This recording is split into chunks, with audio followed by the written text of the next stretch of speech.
Hello, welcome to the Elevate Dataviz Show, episode 29. Hello, hi everyone. We are here to explore topics in data visualization, share our creative inspiration, and the tools and techniques that we're experimenting with as practicing information designers. Today, we have a really fun topic. We are going to go behind the scenes and take a look at a series of charts that our wonderful Gabrielle Marit made for Vox recently. They are super eye catching and just overall gorgeous. And some people loved them, some people love to hate them. So we're really excited to hear some behind the scenes about them and Gabby's take on that and lots more. I am Ali Torben. We have Duncan Gear, Gabrielle Marit, and Will Chase here. And before we jump in, the show is supported by the members of the Elevate Dataviz learning community who get the opportunity to watch and ask questions live. And if you would like to do that and you want to level up your Dataviz skills in a very lovely and supportive community, you can check out elevatedataviz.com. All right, on to the topic. So Gabby just published, or Vox just published a series of graphics that Gabby made for them.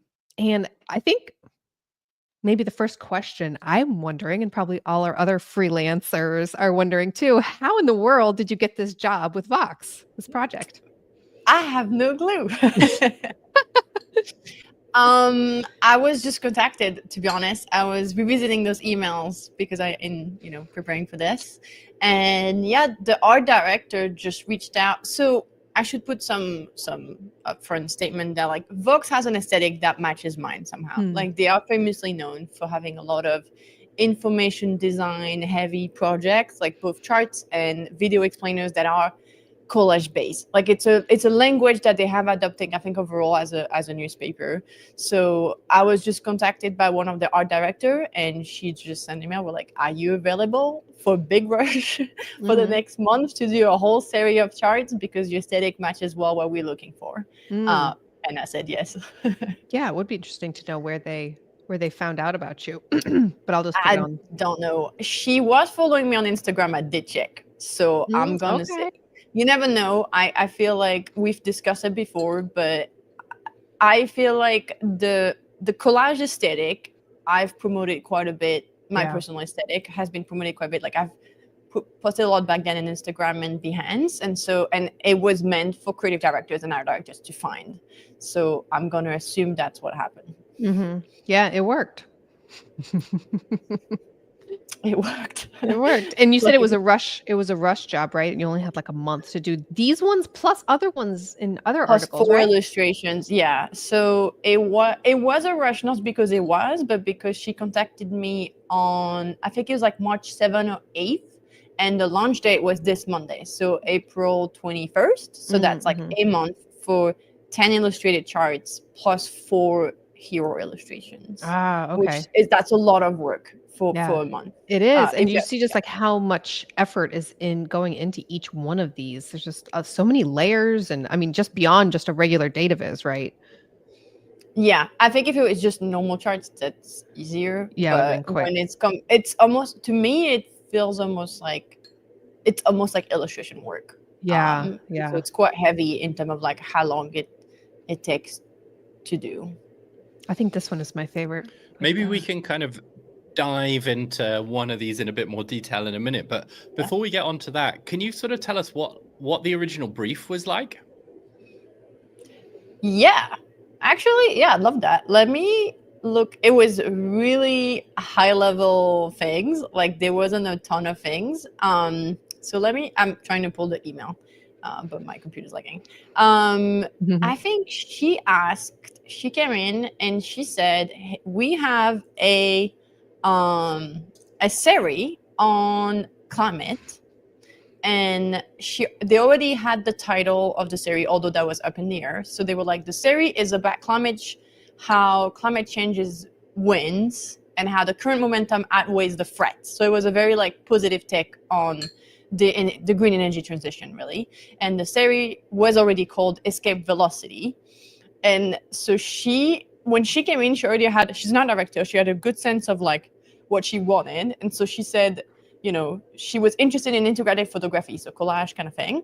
And she literally sent me example of my work. saying, Oh, we love love that. this. Yeah, I love a good organized art director. She was like, Well, love and that this, it's your own work, this. right? Like sometimes they're Yeah. like, "Hey, can you copy someone else's style?" And you're just like, "Oh gosh."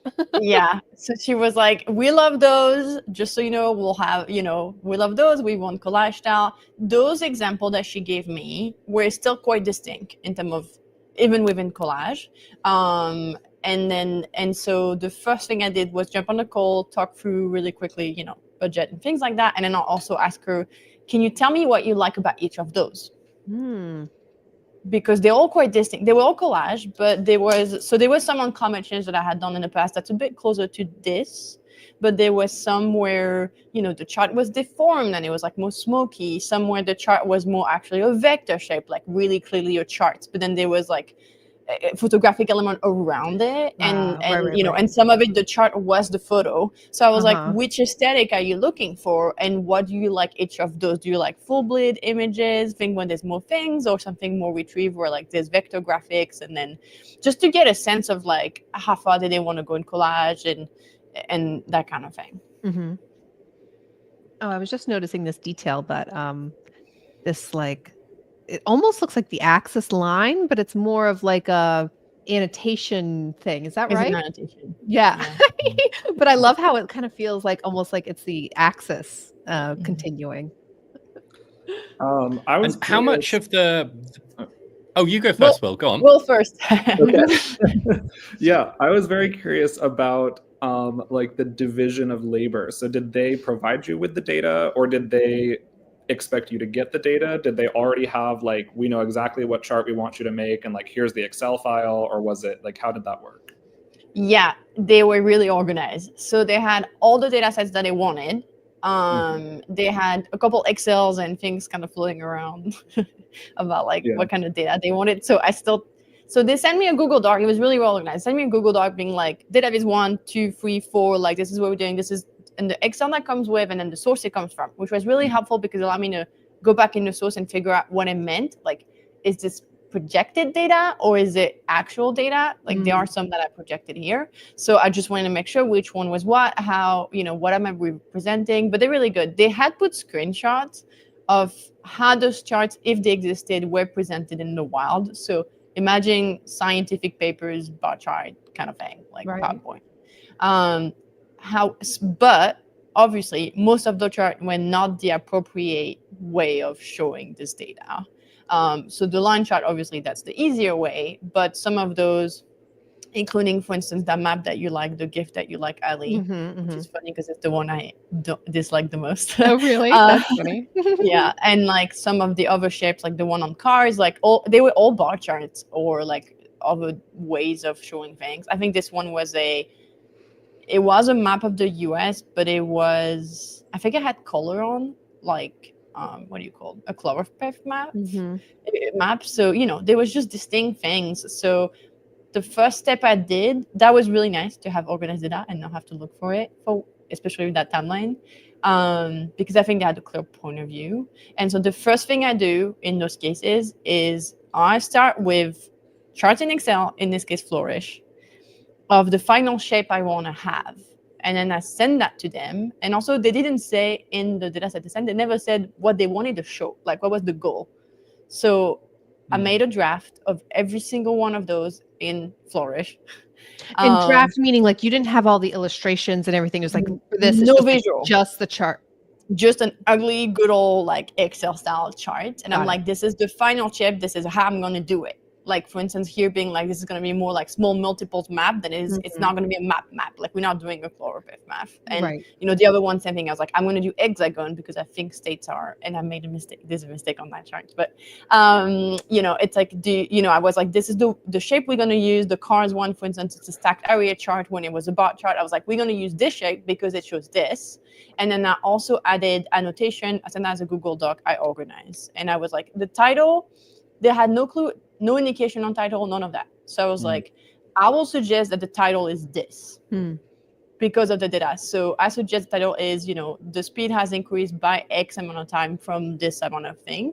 And then I also added a line about like, I would like to annotate these things on the line because I think that's interesting from the data set. And so I send that as a Google Doc with an image of the draft, the title suggestions, annotation suggestions, and those cleanup, and send that to the art director, and she shared that with the like data people. Mm-hmm.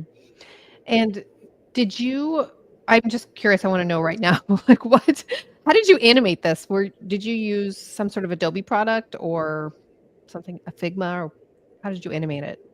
Photoshop. Photoshop. All right. Photoshop has a GIF function, you guys.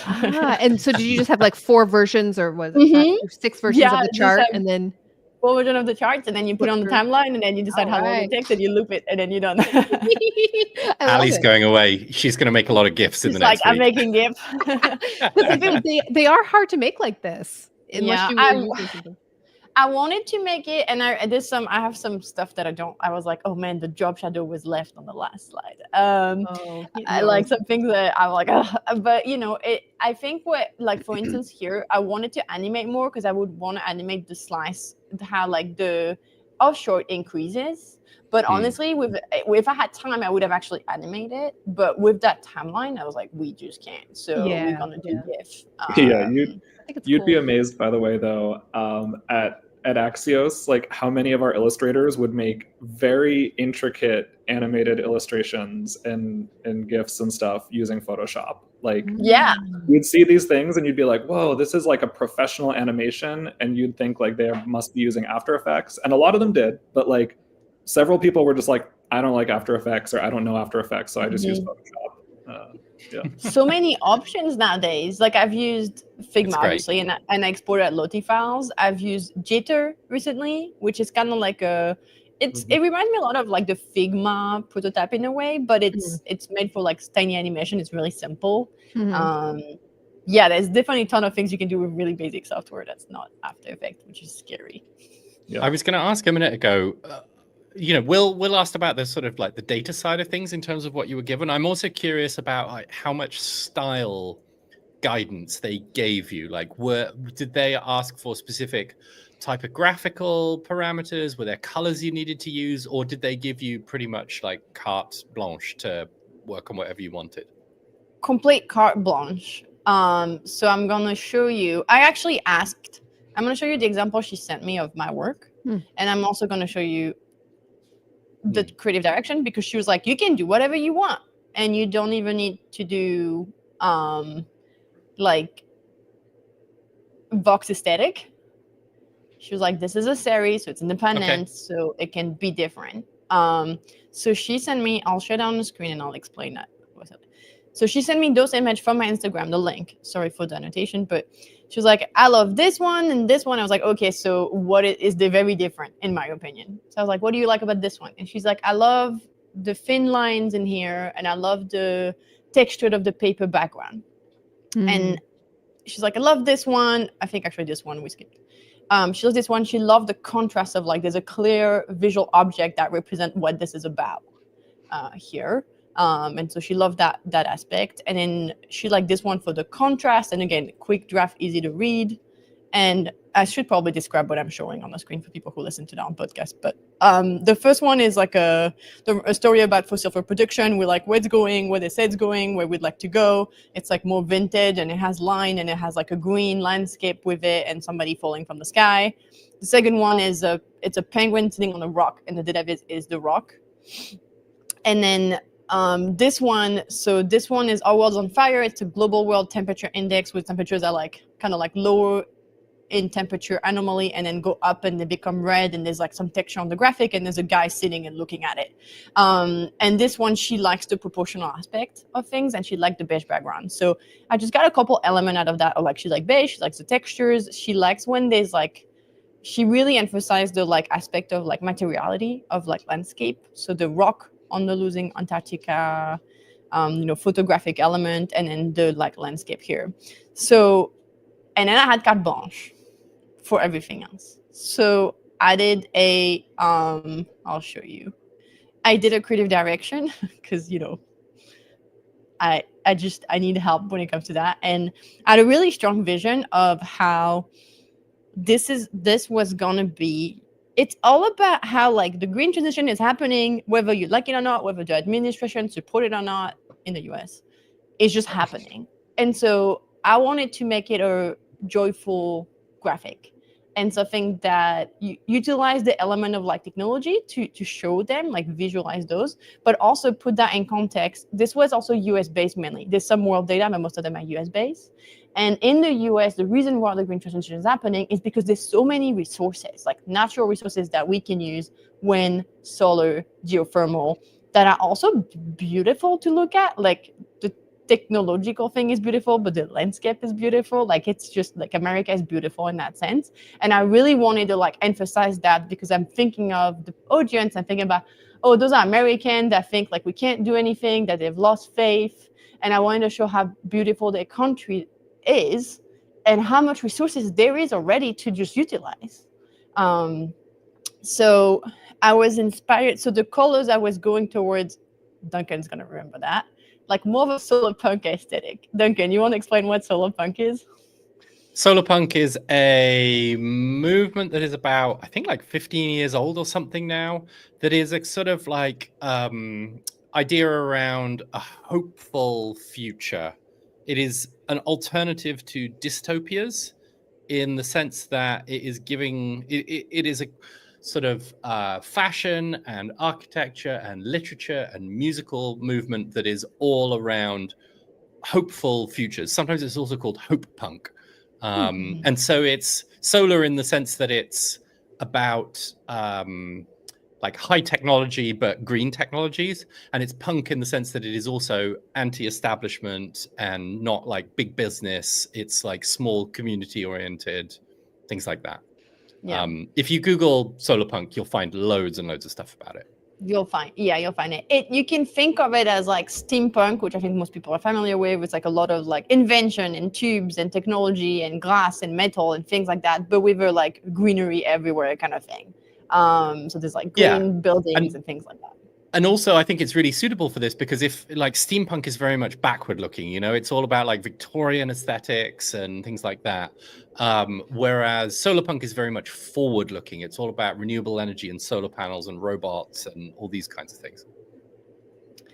Yeah, so those images I'm showing on screen are actually not solar punk, but that was the aesthetic I was thinking of when it came to first the colors. I was like, I want it to feel warm, but also like modern and futuristic. And so to do that, and obviously relate to the environment and green. So I was really inspired by like green landscape, a lot of greenery, but also like sunset and dawn, I guess. Like the idea of like those like, I go through that regularly. I go to the beach a lot in Los Angeles, and we have those like wonderful sunset. Like you cannot see anything, and it's like bright pink and red and yellow. And I was really inspired by that, and like purple in the back when it's turned to night already.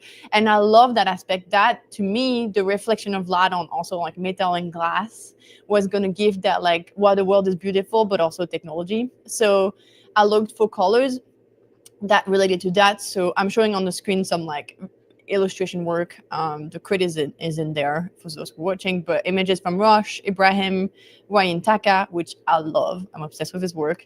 Daryl Podonzo and Sheila Ramadian and Nixta and then Lucas Hess. And it's all these things are like very much like a bunch of colors, a lot of colors in an illustration, but it feels warm and it feels futuristic. So that was the first one. I was like, okay, we want vibrant teal, energetic yellow, and soft pink and lavenders. And then in terms of collages, I want a balance of obviously gradient things that are a bit more like classic tech, associated tech, so like gradient thing, using the colors that I just showed. And then obviously beautiful element, natural landscape from America, like from the US. So all photos that I use, except one, because I couldn't find one in the US, all photos that I use on the chart are from the US. They're like landscape that exist in the US. And I also wanted to integrate like relevant industrial and natural elements, so pipeline, turbines, wind farms, like things that actually relates to the material. But I wanted to present them in a way, I don't know, I hear all the time that like wind farms are ugly. And man, I've traveled America twice now throughout, and those wind farms are beautiful. Like you through them and they, compared to like honestly like fossil fuel industry with the drill jack that we see here in California in the middle of a park, like it's a beautiful place. It's white and they're like really elegant shape, like they're very futuristic. And so I really wanted to do that. So that's the collage element I wanted. And then type. And so this one is purely out of spite. Instrument serif is one of my favorite fonts. It's a free font from Google. It has this little like vintage, warm, like Apple-y advertisement from the 70s field. And the White House currently uses it on their website, which I don't really understand in terms of type font. I'm like, it doesn't really match the aesthetic. And they have it in big. When you go on the White Type website, you open it, there's this big feature of like, I think they changed it. Back then it was like a big image of Donald Trump. Now I think it's the White House. And they have like, America is back. Big, bold, capital instrument serif. And I was so mad that they would take that font. So I was like, you're you know right. what? This is America's back right now in that font. Yeah, it got me so upset. So I was like, you know what? I will reclaim this font and I would use it to like as an ironic take on the White House website. And so no one knows that. It's a hint of political commentary with like some design nerdiness in it. But that's the presentation I did. And then I did one chart because I think it's important to test things out. So I did a first chart, and it's not complete. It doesn't have all the texture, all the things, but I was testing out, is this the right approach? With like, I'm going to crop a landscape. So it's a landscape hill with some wind turbine on it. One is in the middle, and there's a line going up that like kind of courses over and interact. It looks like it's part of the landscape, and it has this gradient. And just to check the vibe of like, is this right? You know, and I always want to test that. I also tested how it's going to look like in practice in the article. So you mocked this up right here. We're looking at it. It looks like an article, but yeah, it looks like this is just placeholder text now that I'm looking more carefully. It's placeholder text. So you made it look like a web article, what the Vox article was actually going to look like, and then just place the image in there so that they kind of see, hey, if someone's scrolling through it, this is what it looks like. This is what it looks like. And now allows me to test out like types and stuff like that. So I realized when I tested, I was like, I think like the axis labels are too small, for instance. And she told me they had another format that could bleed out of the text column. So right now the chart is like within the column of the text, it's aligned, but they had a version when they could go out a little more, which I think is what they're using. And so we decided that we would go more like 1:1 ratio. So also it would fit on social media, and so that it would give us more space for the text to be larger and to be fit with the rest of the layout of the page. And I do want to make sure we underline this, that you created this art direction and a sample of this chart and mock-ups after you had a contract signed with them, right? Yes. Not like, hey, we might want to work with you. Let me do all this work. Okay. Just want to make that clear for everybody, because I mean, me raising my hand a handful of years ago, I had done that. And if you don't know, you don't know. Really? Yes, I did that. I did that one time, and I was like, "Oh shoot!" I guess this was back in 2019, or I mean, it was a long time ago. But so I forgive my early self. You know, you have to make those mistakes, but I will try to save someone else from making that dumb mistake. And it's easy to push back against as well. You know, you can say, "Unfortunately, I'm not able to work on this project until we have a signed contract." I'm sure you understand. But do ask if you have any questions, and I'm happy to get on a call or something like that. And you know, it's harder at the beginning when you don't have such a full portfolio. Because I mean, they could look at your work and be like, "Yeah, we know exactly what her kind of work she has." But if you don't have a huge portfolio, it's hard to kind of prove to someone that you can do it. So you do feel like you have to prove it before you have a contract signed. But still, you shouldn't. You try to figure out how to prove it a different way. Kind of curious, Will. Has that ever happened in your experience at Axios that you were gonna hire like a contractor for a very specific aesthetic, and like you changed your mind after they did work? Like I feel like when they picked you in the email, they already know they want it. Yeah, I mean, generally, like we rarely hired like contractors for Dataviz work, and when we had, it was like people that we had already worked with before.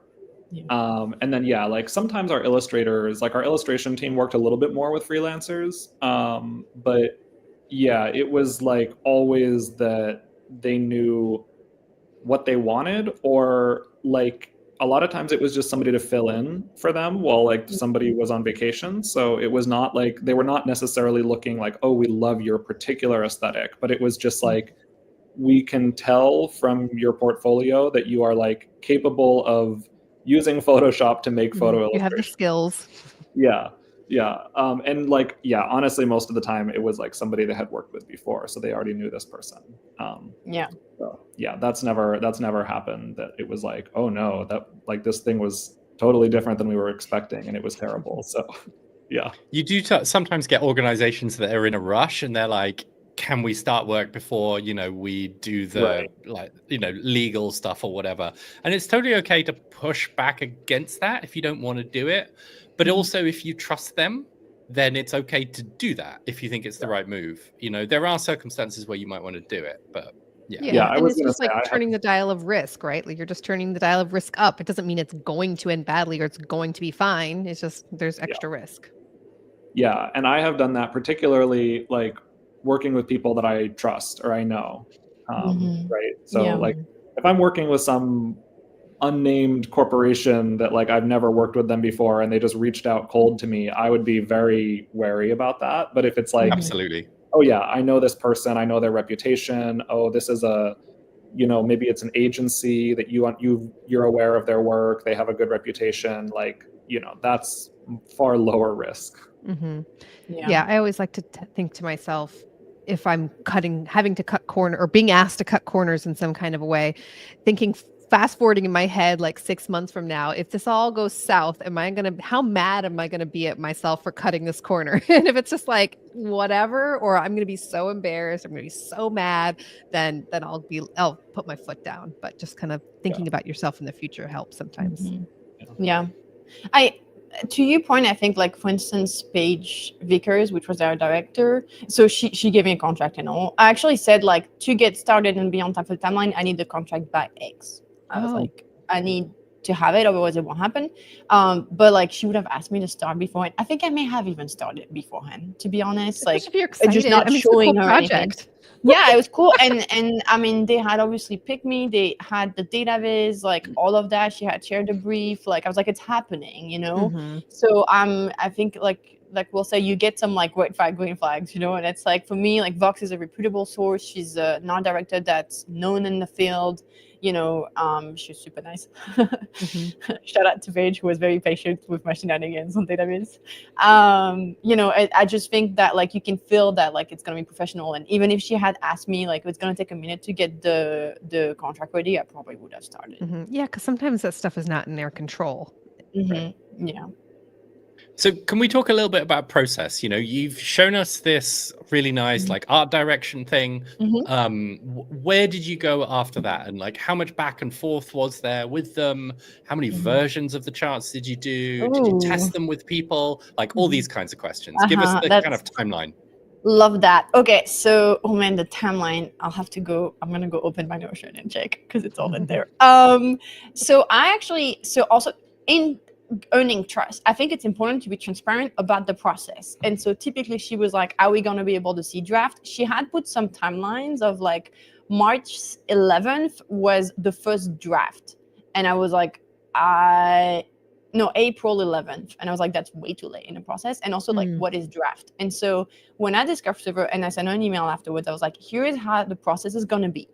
I'm going to send you the real draft, which is, for me, is just doing the like ugly charts. So just revisiting this document of like, here's the suggestion, here's the title, all of that. I'm going to send that to you after a week for all the charts. And I'm going to send you the creative direction at the same time, because it allows me to cover the question of like, what is the chart going to look like?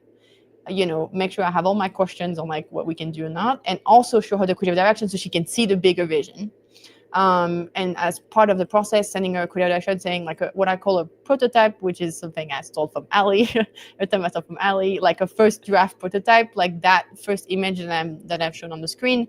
You can see not all the textures I applied, the line is not 3D yet, like things like this. And it's kind of on purpose where like I don't have time to develop the entire language, but I want to get a first gut check, like, is this right? This is pretty close to the ending one, it looks like. It wasn't that far off. Pretty close. But we did quite a few refinements still on that. So for me, it was important to just get this first gut check. And then I was like, then after this, you can send feedback on where you want to refine, things like that. So she asked for like, can the line stand out more? And I was like, I know it's a first draft, so I expected that. So I'm like, she's like, can the stand out? So then once I get a green line, I actually developed this one fully. And I sent a full visual completed, I think 3 or 4 days afterward, being like, this is it, with all the textures on, all the details, getting the type a little increase, like all of that as refined as I can, to also double check that. So that was 3 or 4 days after this first draft. And then after that, I was like, it's going to take me a week, and we're going to do it in batches because there's 10 of them.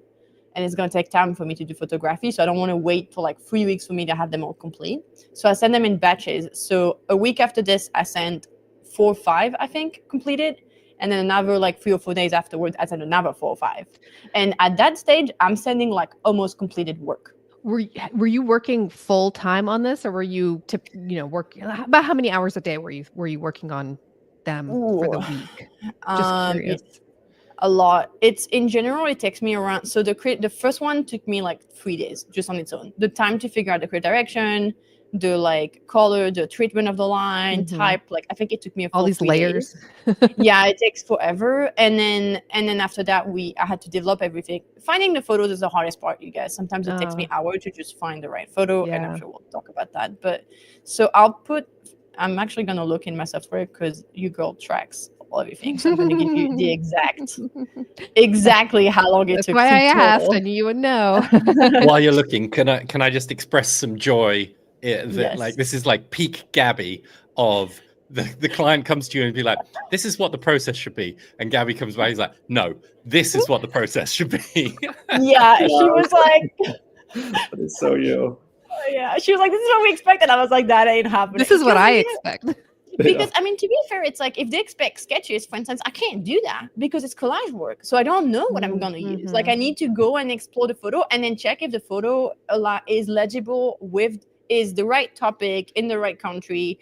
I can treat it the right way. It's the right zoom in. Man, it's painful, like the right angle. So I tried so many photos that I was downloading from the comp in Getty. I had so many photos in my file and it's connected to Google Drive that I kept crashing Google Drive, and my husband was screaming at me, being like, what are you doing to internet? He was like, I don't understand. I cannot play video games. I can't have calls. He was like, what the heck are you doing? So I was punished. There's a couple hours a day I had to like stop I'm art working. directing.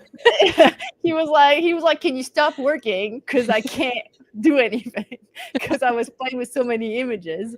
So in total, I worked 87 hours on this. Over the course of a month, about a month or so. Okay. Yeah. So 87 to 90 ish. So I don't know how much that is, but it was a lot of work. And it depends on the visual.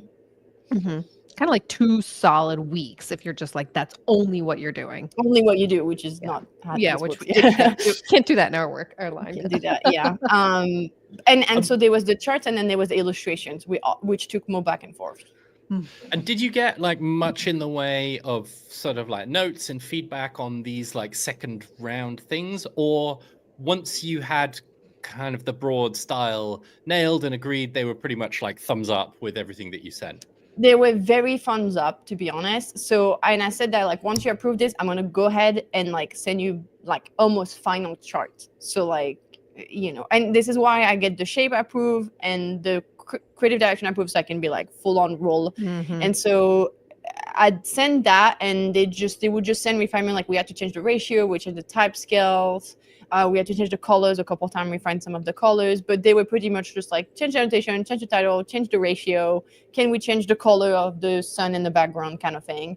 But it was small, and Paige was honestly amazing to work with because I would send batches and be like, here's the batch, like number them in the file so it's super clear which one is what. If I had question, I would be like, option, I'd be like in the email, like option 1A, here's why. Option 1B, here's why. And then she would send feedback exactly the same. She'd be like, chart 1, here's the feedback. Chart 2, here's the feedback. So it was super easy to do. And so we do parallel where I would do batch of like brand new charts, and at the same time work on like the updates of the first batch, and then resend that. I think in total, I can look, but I think we had 6 or 7 on the charts only. We had 6 or 7 batches of like updates. So it was mostly validated, and then we would just have like one, just change the type, change the ratio, change the color, send it back, make sure. But it was honestly pretty straightforward. When you send these prototypes, do you say anything like, please give me feedback by this date in order to stay on track? Yeah, I think I may have done that, but she was very responsive, like right Mhm. away. Usually news people tend to be like fast, fast, fast, fast. But Yeah, I have been in the situation where it was just like, they don't even respond saying they received them, and then you're waiting and waiting, and then they come in like the day before the deadline, and you're like, well, what am I supposed to do? So the sooner you communicate that. A good tactic for dealing with that is to say, I can deliver the final versions 1 week after you deliver your feedback. mhm. And like, let them worry about the deadline, but just say, this is the processing time that I need on my end. Mhm. And just out of curiosity, did you make only like, I mean, they were obviously clear about like what is the format that we need, like we're going to do PNGs or whatever they wanted, and then did you make separate versions for mobile and for desktop, or was it just like this is the chart and it will scale how it scales? So actually, what I didn't show you is that I mock it up in desktop and mobile to check. And I asked, and I was like, "Can we load different sizes for mobile?" And she was like, "We can't do that on the website." And so that's why we ended up, because of that, what we ended up doing is we changed the ratio first to, that was painful because changing ratio was kind of painful. First to like 4x3, and then eventually 1x1, and I blew up all the type, which is why on desktop the type looks pretty big. But that way so that it stays legible on mobile and in social media. So I did test them out in mockups to make sure that at the size of mobile it would still read well. I was going to ask if you made like different versions for social media. I offered, and then eventually we realized that it was easier to just do like 1:1 ratio. It would fit for all the platforms, so it would be adapted to everything. Yeah, it doesn't look too big to me either on the It's desktop pretty one. big on desktop. I would have put the I don't text know. more. I feel like the bigger the better, right? Like why make people like, squint for it? Yeah, it was tight. There's some stuff I would like, the annotation I wanted to make bigger, but then they took over everything. And then the axes, I was like, I'm okay with sacrificing them because the title says it all. Again, I'm cool with like the goal is to just, you don't need to read the axes as much. Nobody cares about the exact data points. So I just kind of like, I was like, it's fine if it's smaller. We increased them, but we were like, it's probably going to be okay. Which is why I annotated everything so that the last value would be very visible in most cases. Can we do a kind of super nerdy deep dive into one of these graphics? Maybe like your favorite one? Something like what is that? your favorite? My favorite one is the very first one, probably. And I like, I just think this one, and then the geyser one. No, the first chart. The wind one. This one. The wind one, yeah. I love this one, and I love the geyser one for different reasons. Okay, well, talk us through this one and why you made the decisions that you did. What are some things that you thought about putting in it and then took out? Like, give us everything. Okay, so first thing was title, and so I wanted to make sure. So it's a tough one because it starts at 0. Right? Like there is no wind energy before 1981. That's one when they stopped measuring. And then for 3 years, actually, it was still at 0. So there was nothing. And so you can't just say it increased by X because it just increased from 0. So it's like, what can you say? It's an infinite percentage. Yeah, I'm like, we're doing great. Exponential, but like on 0. So I was really trying to make sure that I wanted to make sure that like I would convey that there was a really increase and put a number on it. So the first thing I did was propose the title would include the increase, but we would have to choose a date that made the most sense. And so when you looked at it, the latest that we have was 2024. So we're like, we're going to pick 2 decades because, the exponential curve really starts around that point. And so I was like, okay, I want this to be in the title. And then, I knew that a couple of things I did on the graphics was like, okay, how many years do we really need to input? And at first I think I had shown, so I had I didn't have the ticks for everything originally. I only had every 5 years on the axis. And then I realized people might actually want to know, there's that like when it actually starts, like the first time you see some data coming in, which is in 1989. And I was like, I want people to kind of be able to spot that if they want to. So I added back in the axis the tick mark so people could still see it without having to put all the numbers for the years. And then for the choice of the illustration, I was like, lush landscape with hills on. It is so beautiful.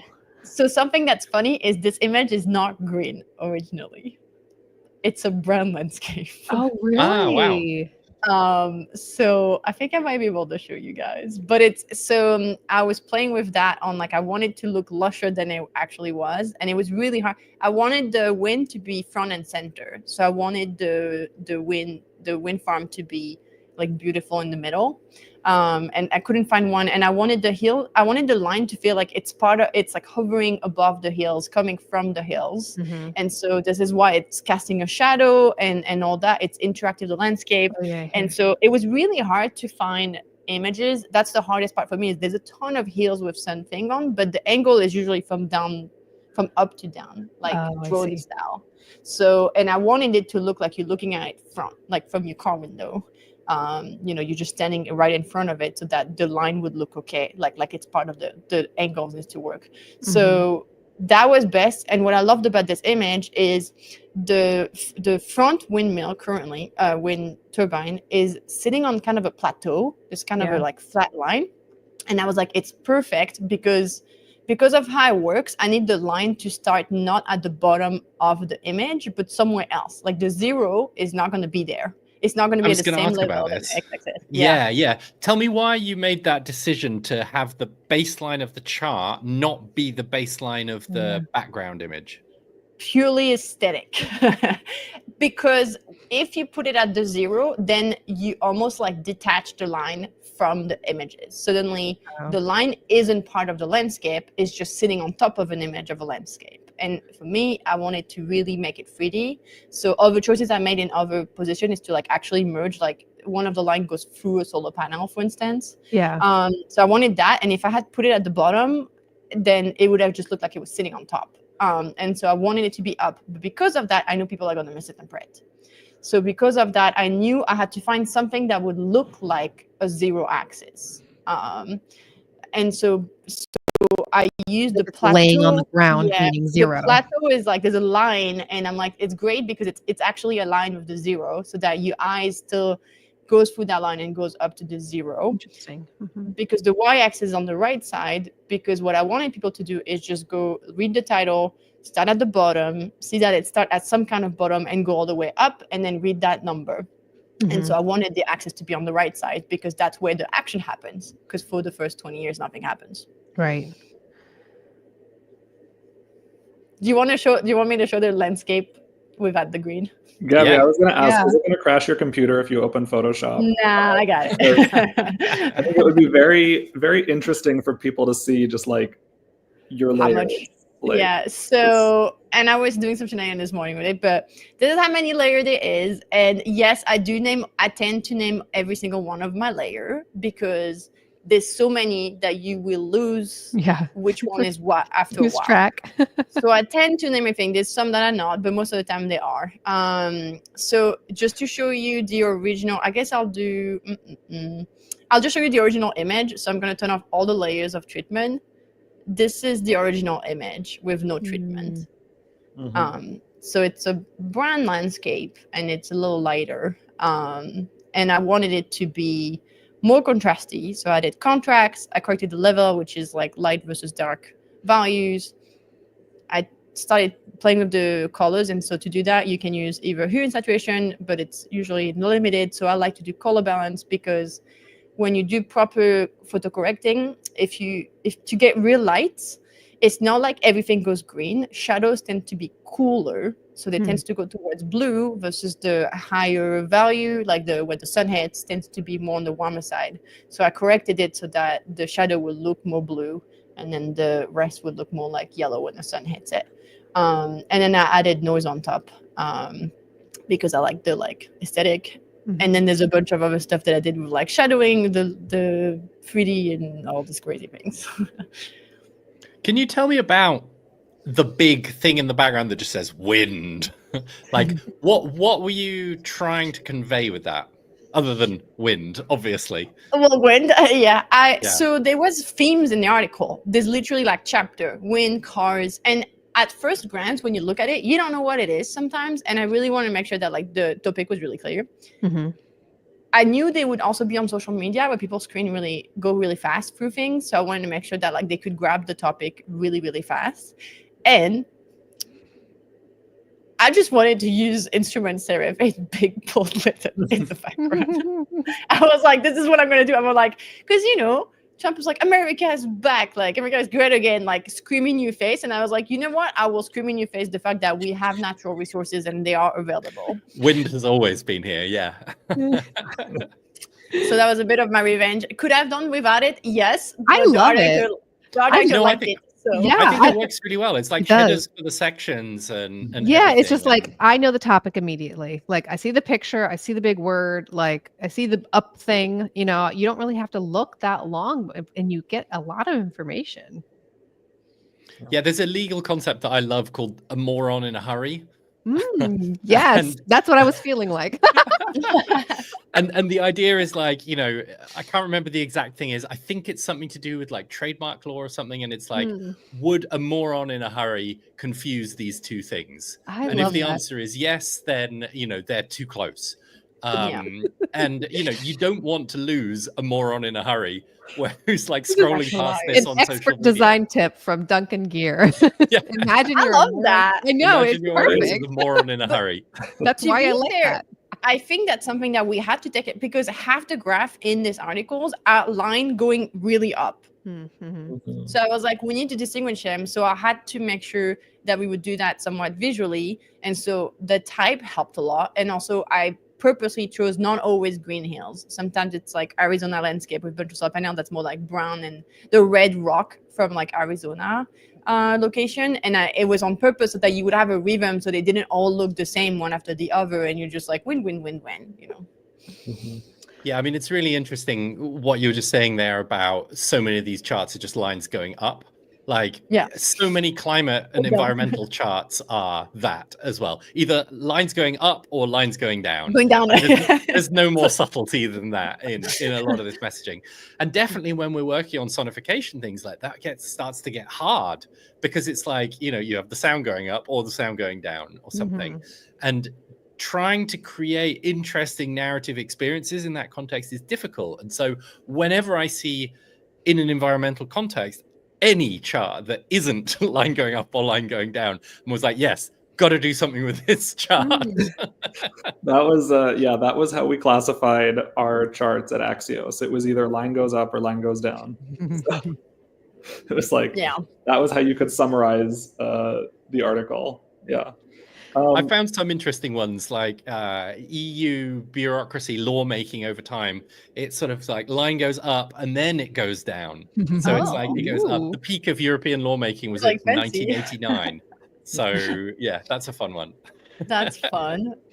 Gabby, can you tell us a little bit about how people reacted to this? Because whenever I'm sure Will knows, whenever you put something on the news, you're going to get a lot of responses, good and bad, and everything in between. So, man, what happened with that?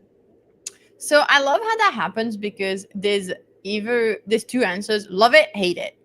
There's no in between. There's some people that have a bit nuanced opinion, but it tends to be love it or hate it. In this case, I did not even publish the work on my profile because I'm too busy and I haven't had time to even like launch it. It was interesting, a couple things to like, I think, see that. So the Dataviz community was very receptive to it and loved it across the board. I had some actually really interesting comment with people because Vox is a big platform. So some people reach out. One of my friends who is in product design, he told me, oh, my girlfriend is an environmental science master. Like her specialty is environmental science. She was like, I love it because of the take on the chart, like the take on the data overall on the topic, like optimistic. And that's something I didn't pick, the editor picked, and I loved it. That's why I said yes. And she said, I love the chart because they're accessible to like a public that may be cautious around data or, you know, has concern. And then it's funny because, so one of my friends sent me a tweet feed and he sent it to me because somebody he liked had reposted it saying, oh, I love those charts. But he was posting a tweet feed with people who hated it. And the comments were pretty hardcore, which, you know, Twitter or X tends to be. But they do align with, I think, the type of feedback I receive in general, which is like, vibe design. I guess the new like insult is like vibe designing. So I think it says literally Vox just invented a new type of chart crime. And then they went down the hill from that. And like, okay, I gotta say, some people were really creative. They were like, oh, some graphic designer just went in and put colors, splash of colors everywhere. They just don't fucking get what they're doing. And somebody did like a really funky, they took my chart and added a bunch of like random, I think with AI, random illustration on top, like just super funky and childish. I was like, that actually looks kind of cool. But it was like, you know, someone found the use image option in the chart fill. I can't read anything. Who knows what over chart crimes are being hidden in this bit? Like, okay, the funniest part was in just 5 years, we've gone from cow to pole of utility scale battery capacity. You know, just a lot of that. Make cool stuff. You know, they hurt my eyes. It's just propaganda. This belong in the children book. Like so whatever funny. the heck. That's nice though. Yeah, it's so funny to read these comments of people who like are so confidently incorrect. Like they don't, you know, there's one thing, it's just like, okay, you didn't like my charts, that's fine. But I always find it funny, like so many of the critiques are like extremely passionate and also like extremely wrong. You know, they're like, oh, someone found the chart fill. It's like, no, that's not how I did it. It's like, oh, somebody's doing this. It's like, no, that's not how it works. Like at Axios, every time we would publish a cartogram, you know, like where the US state map where they're just like squares instead of the actual shape of the state. And like every single time we published one of those, somebody would email us saying, it is not the map. Like, didn't you know, like Louisiana isn't below Texas by and my boss Danny, she would just respond to every single one and say, yeah, it's also not a square. Yeah. So, we are aware. Thank you. Yeah, I mean, this is a platform that kind of rewards hot takes and just like trying to be performatively funny in front of other people. Yeah, I'm sure that people forgot about their comments the second after they hit send. Yeah, absolutely. As did the entire rest of the world. Apart from us. Gabby, did you how did you feel, or like how do you, because I mean I know that you're kind of immune to this right now at this point in your career, but like someone who maybe posted something like this for the first time and they got stuff like that, I mean, I would be hiding under my covers. I kind of laughed. One of the comment was like, this is deranged, and I was like, that's kind of hilarious. Like that made me laugh so hard. I like literally sent a screenshot to my husband. I was like, this is how success is achieved. I just find it so funny. I think so, and I wrote an answer on LinkedIn because I think it's important for us to know, like in general, when you do creative things, I tend to be fair, some of them are not as legible as they would be if they were an Excel chart. That is a purposeful choice. And I think that's where, to me, it's important to remember, because I think they come in as those people, this is what I said, but like, so there's an article that shows how people are distributed on what they call the receptivity to information matrix, which is like, are you receptive to data, highly receptive to data, or not at all? Are you receptive to the interpretation of the data? Somebody telling you what it is. And I think those people in general tend to be in the category that is highly receptive to data. So they work with data, they are data analysts, they are scientists, they're used to data, they like the formality and the accuracy of it. But they're not receptive to interpretation whatsoever, because the way they are used to data is they're the kind of people that even if you give them a graph anywhere, they will find something wrong with it. And they would be like, where's the data set? And they want to go in the data set themselves and find the answer themselves. And they want to be able to see the pixel perfect 174 gigawatt on wind in November 23. Like that's what they want. And I get it. That's just not the point of this article. That's not who you're making it for. Yeah. It's not for it. It's those charts are meant to be read once, look at it, understood of like, this is the pattern that we're seeing. The green energy transition is happening. Wind is efficient. Wind it costs nothing. And that's it. That's all you need to have. I do not care if you remember what gigawatt it is in 2024. And it's not for them. So in a way, I'm like, it's fine because it's obviously not for you. And if anything, it says something about you more than it said something about me of like, you know, you getting caught up in something that isn't for you. There was no comment even on like the actual content Hmm. of the data. Yeah. You know? Yeah. I have one more question that I don't want us to run out of time to ask. What does an organization like Vox tend to pay for a project a bit like this? You don't have to tell us exactly what you made on this, but give us some kind of like a ballpark idea of Order what of magnitude. what somebody at your point in your career would make from this kind of a project, now that we've seen all the work that went into it. Yeah, I will tell you exactly how much I made because it's easier. I made, I think I haven't gotten paid, but But you trust that you are. The invoice is for. I am. I'm gonna get paid. So I did 10 charts, including one that's a gift, so it's actually 4 charts in it, but whatever. 10 charts and 4 illustrations because there was several. There's a whole series of articles, and I illustrated every single hero, and I'm gonna make a total of $8,800. And just to give you a sense, also on how they distribute it, they had originally a 7,000 budget for the 10 chart plus the lead, so plus the illustration. And she had kind of told me that she was like, would that fit within a budget? Like, you know, she knew it was a little below, and I was like, I would literally like offer it. I was like, make some calculation. I think I calculated that like usually it's more like 70-50 a chart. You know, but 10 I was already above budget, and I was like, I'll make it for 700 charts and give you the lead art for free.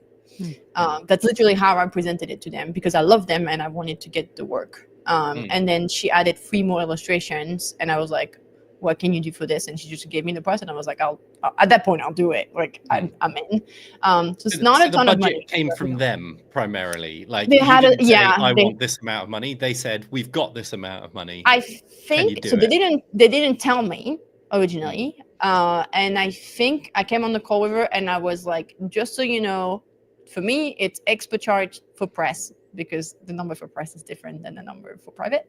I was It's like, lower, usually, right? It's much lower. lower. It's way lower. Yeah, they don't It's usually have as much. lower. It's like a Yeah. fourth of the price, Mhm. not even, depending on how it's done. But I'm like, If okay, it's millions gonna of people are going to see it, you get a discount.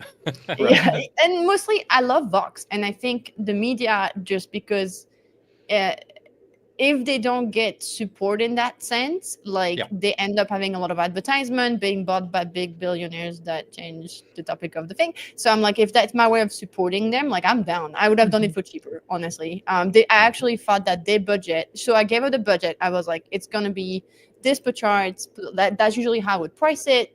And I knew she would probably have a budget in mind. I was like, does that align with what you had in mind? And then she said, well, actually I only have 7K. And I was like, done. Like, and then she added the illustration, so we renegotiated. But Nice. Yeah, I can chime in to say this is, from my experience, like very in line with what you could expect from other media organizations of a similar size. This is actually maybe even on the higher end, I would say. It's generous, I would say. Yeah. Like I was surprised. I thought that was generous. Yeah, like I recently got an inquiry for 12 charts. They would have been probably less time intensive than these are, although it did also include data work. So, but 12 charts for 500 a chart. A chart, yeah. So, you know, very similar range, price range there. I do want to add that, like, I think part of the pricing, the fact that it was higher, is because it's almost an illustration. So I think she would have offered the same price per an inline illustration, so within the article, not the hero. So I think that's how she priced. But usually, if you're just doing a regular chart, it will be more around 500. So I thought they were being quite generous, and I would have done it for free. Yeah, it's a really specific skill to be able to combine the illustration with the chart, because it's like each on its own, maybe one price, but then being able to have the specific skill set to do both, maybe it's a higher rate. It's a ton of work, honestly. Yeah. Thank God they were organized though, with having all the data and everything like that. That saves so much time because Yeah, I mean, Paige was amazing. They were already pretty organized. They had like a bunch of Excel prepared, you know, and then I added to it because I was just like, here's another doc with title, you know, I just folded through. I was like, okay, we're going to do the same thing together. So I would and then I gave them at the end also a Google Doc with name of the chart, the image just as like a visual, the link directly to where it was in the Google Drive. So it's the latest, and the the source and the alt text so that they would have anything ready for publication on it. I don't know if they used it, but I did make it so that it would be as easy as possible to implement. Great. Great. Well, thanks, Gabby, for taking us behind the scenes. That was really useful, especially the pricing and the process and all that stuff. It's really useful. I really like this show and tell format. We should do a bit more of it. Yeah. If you're watching this and you want to see more of these kinds of things, then leave us a comment and we can see what we can do on some of the other projects that others of us have worked on. Yeah, and we're always happy. Share. Yeah, we're always happy for topic suggestions in general also. For sure. Yeah. All right. Thanks for joining us today. Guys. If you have any follow-up questions, join our Elevate Dataviz learning community at elevatedataviz.com. Bye, everyone. Bye. Bye.